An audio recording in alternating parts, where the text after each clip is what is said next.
Star plus के YouTube page पर आने के लिए आप सभी का धन्यवाद। अपने फेवरेट शोज देखने के लिए subscribe to Star Plus YouTube page and hit the bell icon.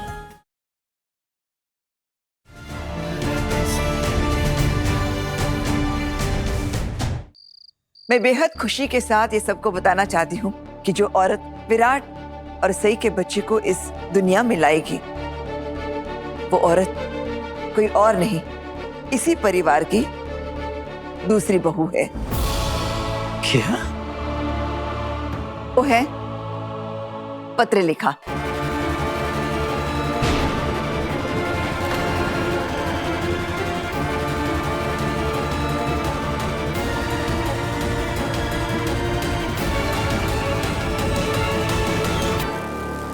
ये विराट और सई के बच्चे को जन्म देगी। इस खानदान के चिराग को इस दुनिया में लाएगी। बाकी ये कैसी बातें कर रही है आप बहनी? पत्रलेखा कैसे विराट और सई की को कैसे दे सकती है वो? मतलब क्यों नहीं रख सकती? पत्रलेखा इस घर की बहू है, सेहतमंद है, संस्कारी है। इसके लिए इससे बेहतर और कौन हो सकता है? बच्चा इसके कोख में पलेगा, हमारे घर में ही रहेगा। किसी बाहर वाले की मदद लेने से अच्छा है कि हमारे घर के ही सदस्य हमारी मदद कर ले। पर वहीनी, आप पत्रलेखा को ऐसा करने को कैसे कह सकती है? अरे वो मेरी बहू है। इतना बड़ा फैसला लेने से पहले एक बार मुझसे तो पूछना चाहिए था। पूछना तो दूर, आपने बताया तक नहीं। मानसी, मैंने कोई फैसला नहीं लिया है और ना ही मैंने पत्रलेखा को चुना है। ये तो खुद मेरे कमरे में आई थी और इसने कहा कि ये विराट और सई की मदद करना चाहती है। मैं इसे ऐसे मजबूर कैसे कर सकती हूँ? क्या? और ना ही ये कोई सोचे कि मैंने अपना फैसला इस पर थोपा है और किसी को यकीन नहीं आ रहा है तो सोनाली और करिश्मा से पूछ लो। वो लोग भी तो यही थी जब पत्रलेखा ने ये बात कही थी। ओहो,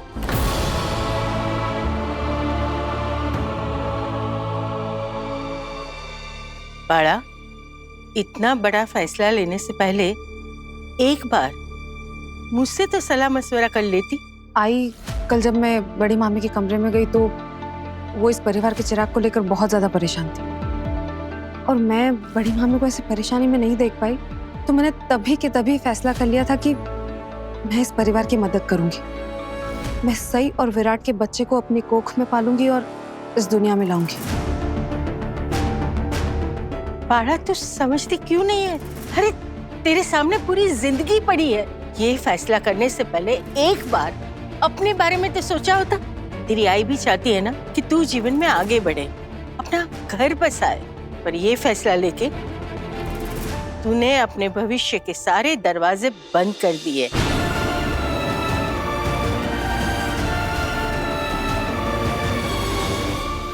मस्त मस्त मानसी, कमाल है तुझी।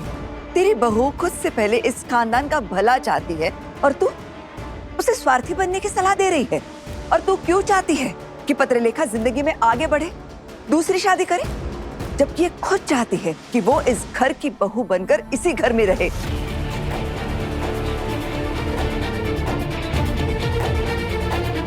मानसी, तेरे लिए इस परिवार ने क्या क्या नहीं किया।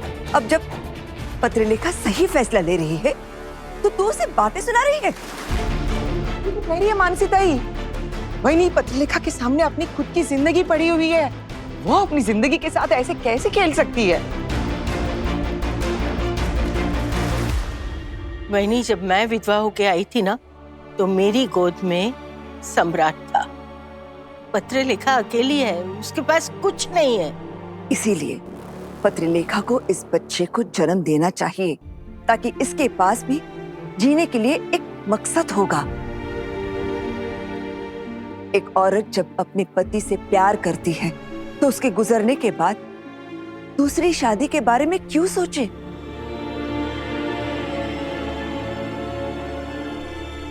मानसी, तुम खुद को देख लो, मुझे देख लो। हमारे पति गुजरने के बाद हमने भी तो अपनी जिंदगी अकेले ही बिताई ना, इस परिवार के लिए बलिदान दिया। अब पत्रलेखा भी ठीक वैसा ही करना चाहती है, तो तो इसमें गलत क्या है? सही कह रही है वैनी। मैं इतने साल अपने भाई के घर में रही, शायद उसकी कीमत मेरी बहू को चुकानी पड़ रही है। आई, नहीं नहीं ताई, प्लीज ऐसा मत बोलिए, ये घर आपका भी तो है। हाँ बुआ। मानसी ताई, मुझे भी ये नहीं लगता कि पत्रलेखा कुछ गलत कर रही है। नहीं, सही बात है, जरूरत पड़ने पर तो घर वाले ही काम आते हैं। मुझे लगता है पत्रलेखा बिल्कुल सही करती है। आई, आप मेरे इरादे को समझिए। अगर सम्राट जिंदा होते तो ये देखकर कितना खुश होते कि मैं उनके परिवार की मदद के लिए इस हद तक जाने के लिए तैयार हूँ।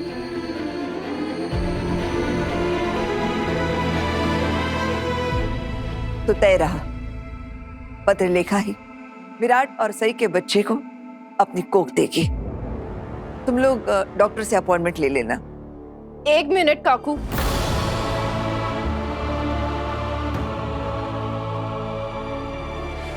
पाखी दीदी, इस बारे में किसी और से बात करने से पहले आपको सीधे मुझसे बात करनी चाहिए थी। और अगर आप भूल गई हैं तो मैं आपको याद दिला दूं कि कल रात को मैं आपके कमरे में आपसे बात करने आई थी। आप तब भी मुझे बता सकती थी। आप विराट सर और मेरे बच्चे को कोख देने की बात कर रही हैं पाखी दीदी। मैं उस बच्चे की माँ हूं। आपको पहले मुझसे बात करनी चाहिए थी। काकू 1 मिनट, मैं पाखी दीदी से बात कर रही हूँ, ये अपनी बात खुद कहेंगी। कल रात जब तुम मेरे कमरे में आई थी तब बहुत गुस्से में थी और तुमने मुझे चेतावनी दी थी कि मैं तुम्हारे इस मामले में दखल ना दूं। तो फिर मैं भला तुमसे इस बारे में बात कैसे करती? सही, तूने ये कहा पत्रलेखा से? मैंने पाखी दीदी से इस मामले से दूर रहने के लिए कहा था, क्योंकि कल तक ये हमारे बच्चा पैदा करने के तरीके पर सबके मन में शक डाल रही थी। और आज अचानक एक रात में यह अपनी कोख में देना चाहती है। एक दिन में कोई अपना मन कैसे बदल सकता है? आखिर आप हमारी मदद क्यों करना चाहती हैं? सही बिल्कुल ठीक कह रही है। अगर कल रात को वो तुमसे मिलने आई थी तो तुमने उसे बताया क्यों नहीं कि तुम्हारे मन में ऐसी कोई बात है भी, तुम ऐसा कुछ सोच भी रही हो? क्योंकि जिस तरह से सई ने मुझसे बात की थी वो मुझे अच्छा नहीं लगा था, मुझे दुख पहुंचा था। अगर चाहो तो तुम मेरी आई से भी पूछ सकते हो, वो वहीं थी। सई मुझसे बात नहीं कर रही थी, ये मुझे धमका रही थी और मुझे यही करना था। कहीं ना कहीं मैं तुम्हारी इस हालत के लिए खुद को जिम्मेदार मानती हूँ और मुझे भी यही लगता है कि मेरी वजह से तुमने अपना बच्चा खोया है। मैंने तुम पर सम्राट की मौत का इल्जाम लगाया, फिर तुम्हें बद्दुआ देके तुम्हें स्ट्रेस दिया। ये सब मेरी ही गलती है सही। और मैं ये भी जानती हूँ कि तुम्हारे और विराट के लिए माँ बाप बनना क्या मायने रखता है। और रही बात बच्चा करने के तरीके पर सवाल उठाने की, तो मुझे बस इस बात की फिक्र थी कि पता नहीं तुम किसे चुनोगी, वो कौन होगी, उसकी मेडिकल हिस्ट्री क्या होगी, वो तुम दोनों के बच्चे को अपनी कोख में सुरक्षित रख पाएगी या नहीं, उसकी देखभाल कौन करेगा, लोग क्या बातें बनाएंगे। बस यही सब मेरे दिमाग में चल रहा था सही। और तभी मैंने तुम दोनों की मदद करने का फैसला किया। और मैंने तुम्हें बार बार कितनी बार कहा है कि अब मेरे मन में तुम्हारे लिए कोई नेगेटिविटी नहीं है। मेरी नीयत, मेरे इरादे एकदम साफ है। फिर भी तुम मुझसे एक ही तरह से पेश आती हो, तुम मुझ पर भरोसा ही नहीं करना चाहती। तुम ऐसे कैसे बोल रही हो पत्रलेखा? सई ने तुमसे कहा था ना, तुम अपने आप को जिम्मेदार मत ठहराओ। तुमने सई को कितनी भी बद्दुआएं दी हो, लेकिन सई तो ऐसा नहीं मान रही है ना कि तुम्हारी बद्दुआ की वजह से इसने इसका बच्चा खोया है। इसने कहा था ना तुमसे, इसकी सेहत की वजह से इसने इसका बच्चा खोया है, कहा था ना। तो तुम्हें अपने आप को दोषी मानने की कोई जरूरत है ही नहीं ना पत्रलेखा। अब देखो, तुमने जो कुछ भी कहा है सही को, सही ने इसके लिए तुम्हें माफ कर दिया है। तो फिर ये अचानक से तुम विराट और सही के बच्चे को कोख देने का ख्याल तुम्हारे दिमाग में आया कैसे? तुम्हारे मन में क्या चल रहा है पत्रलेखा? देखा बड़ी मामा, मैंने कहा था ना कि सही नहीं मानेगी। इस घर में मेरा बलिदान किसी को नजर ही नहीं आएगा। यहाँ पर किसी को ये क्यों नहीं दिखाई दे रहा है कि मैं बस इन दोनों की मदद करने की कोशिश कर रही हूँ। मैं तो बस इस घर में एक पंचिंग बैग बन के रह गई हूँ, जिसपे कभी सई, कभी विराट, कभी अश्विनी मामी अपने तानों के मुक्के मारते रहते, अपने सवालों के वार करते रहते। मुझे भी बुरा लगता है, मेरे अंदर भी एक दिल है, ये किसी को समझ क्यों नहीं आता? आखिर मैंने ऐसा क्या गलत कर दिया है जिसकी वजह से आप सब लोग मेरे इरादों पर सवाल उठा रहे हैं। बड़ी मम्मी, किसी को समझ क्यों नहीं आ रहा कि मैं यही इनके भले के लिए कर रही हूँ? पत्रलेखा, रुको पत्रलेखा। अरे क्या गलत कह रही है पत्रलेखा? हाँ, ये इस घर की बहू होने का पूरा फर्ज निभा रही है, हमारे खानदान का सहारा बन रही है, खुद से पहले इस परिवार के बारे में सोच रही है। अरे क्या परेशानी है पत्रलेखा से मदद लेने में? ये तंदुरुस्त है, भरोसेमंद है। अरे ऐसे गुण वाली औरत बाहर कहाँ मिलेगी? सेहत का चेकअप तो हॉस्पिटल में हो सकता है, लेकिन भरोसे का, विश्वास का चेकअप कैसे करवाओगे? पत्रलेखा से बेहतर और विराट और सई के बच्चे के लिए नहीं मिलेगी।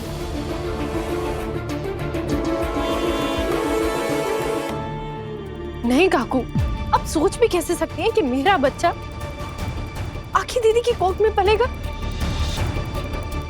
मुझे तो सोच के अजीब लग रहा है। नहीं,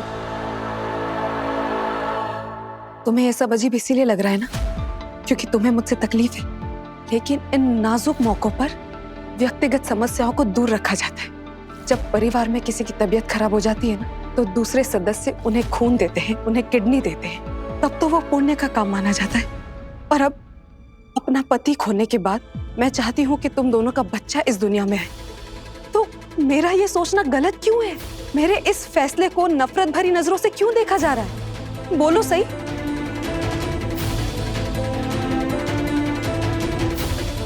बोलो विराट, क्यों? अगर मुझे कुछ बीमारी हो जाती, अगर मेरा कोई बॉडी ऑर्गन फेल हो जाता, तो तुम दोनों मेरी मदद के लिए आगे नहीं आते? क्या तुम दोनों मुझे ऐसे ही मरने के लिए छोड़ देते? नहीं ना। ठीक वैसे ही मैं जानती हूँ कि मैं अपनी कोख देकर तुम दोनों की मदद कर सकती हूँ और करना चाहती हूँ, तो फिर मुझ पर ऐसे सवाल क्यों उठाए जा रहे हैं? मेरी नीयत पर शक क्यों किया जा रहा है? मेरा तुम्हारे बच्चे को कोख देना या एक परिवार के सदस्य का दूसरे सदस्य को अंग देना, उसकी मदद करना है, तो फिर इसमें अलग क्या है?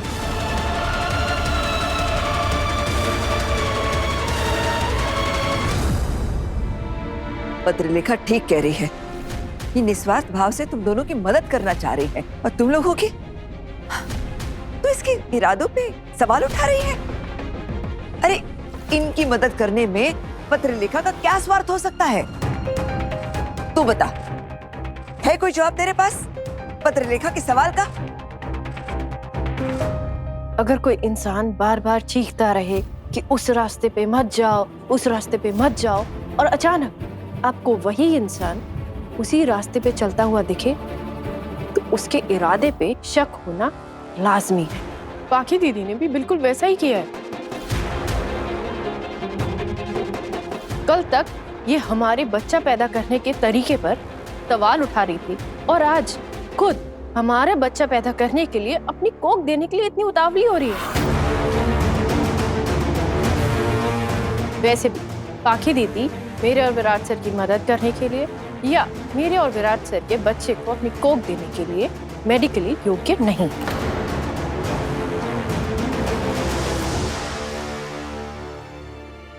योग्य नहीं है? क्यों? सही, मेरा मतलब है कि तू कुछ बोल रही है तो इसके पीछे कुछ रीजन होगा ना? है ना? किसी भी औरत को अपनी कोख देने के लिए पहले खुद का अपना बच्चा होना जरूरी है।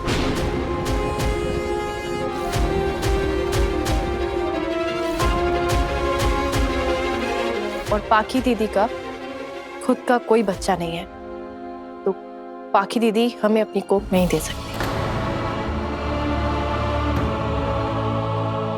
अगर तुम्हें मना करना है तो तुम सीधे सीधे मना कर दो ना। तुम्हें ये सब झूठी कहानियां बनाने की क्या जरूरत है कि कोख देने के लिए एक माँ बनना जरूरी है और ये है वो है। अगर तुम्हें कोई सही कारण नहीं मिला तो तुमने अपने मन से ही बना लिया। मैं झूठ नहीं बोल रही हूँ, और मुझ पर इल्जाम लगाने से पहले आप थोड़ी अपनी रिसर्च अच्छे से करके आइए। बड़ी मामी, जब से मैं इस घर में वापस लौटी हूँ ना, मैंने सही से सिर्फ दोस्ती करने का ही सोचा है। मैं इसके कमरे में कॉफी लेके गई, मैं इसे अपना दिल का हाल बताने गई, और तो और इसकी और पूरी परिवार की मदद करने के लिए मैं अपनी कोख तक देने के लिए तैयार हूं। मुझे लगा था कि हम दोनों के बीच एक नई शुरुआत होगी, हम दोनों एक दूसरे को समझेंगे, लेकिन इसकी आंखों से, इसकी बातों से साफ साफ नजर आ रहा है कि ये मुझे अभी भी इसका दुश्मन मानती है। दुश्मन आप मुझे मानती हैं, और वो भी पहले दिन से। मुझ पर हर उस बात का इल्जाम लगाया है जो मैंने कभी किया ही नहीं। बस बहुत हो गया अब।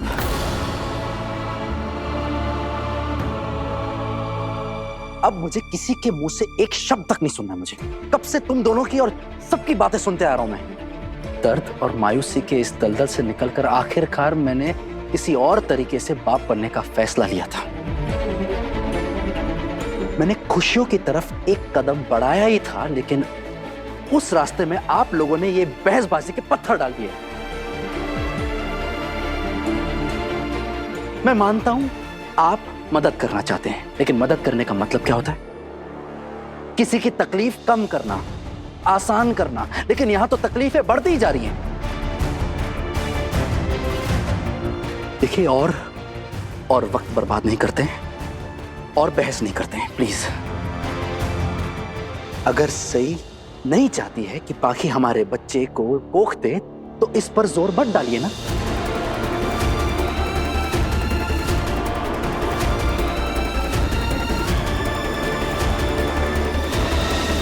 तू अपनी बीवी की वकालत करते थकता नहीं है? वकालत? जो ये करे, जो ये बोले, तेरी नजर में बस वही सही है। पर गलत। अच्छा छोड़ो, मुझे नहीं जानना है कि कौन क्या चाहता है, कौन क्यों नहीं चाहता। मैं सिर्फ इतना जानना चाहती हूँ कि पत्रलेखा अगर अपनी कोख में रखे तो इसमें गलत क्या है? कितनी चीजें। विराट, तुम कह रहे हो कि सई को नहीं पसंद, मतलब तुम्हें व्यक्तिगत रूप से कोई तकलीफ नहीं है मेरे इस प्रस्ताव से? क्या?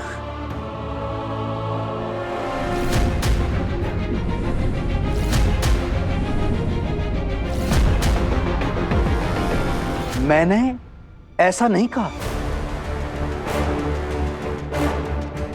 मैं ये कह रहा हूं कि सई को प्रॉब्लम है, सई कंफर्टेबल नहीं है, और ये मैंने सबके सामने पहले भी कहा है कि सई और मैं हमारे बच्चे के माँ बाप हैं, तो हम ही फैसला करेंगे कि माँ कौन बनेगी।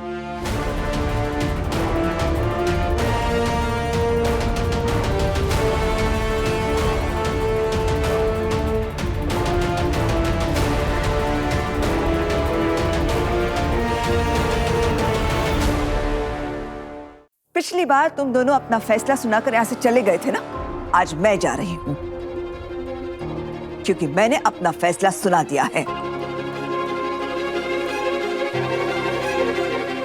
और भवानी नागेश चौहान का फैसला पत्थर की लकीर होता है।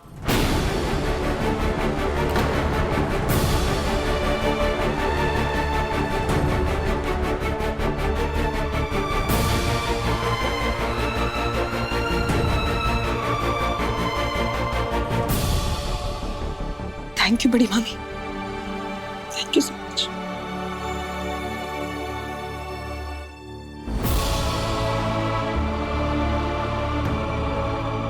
अब मुझे इस बारे में कोई बहस नहीं चाहिए।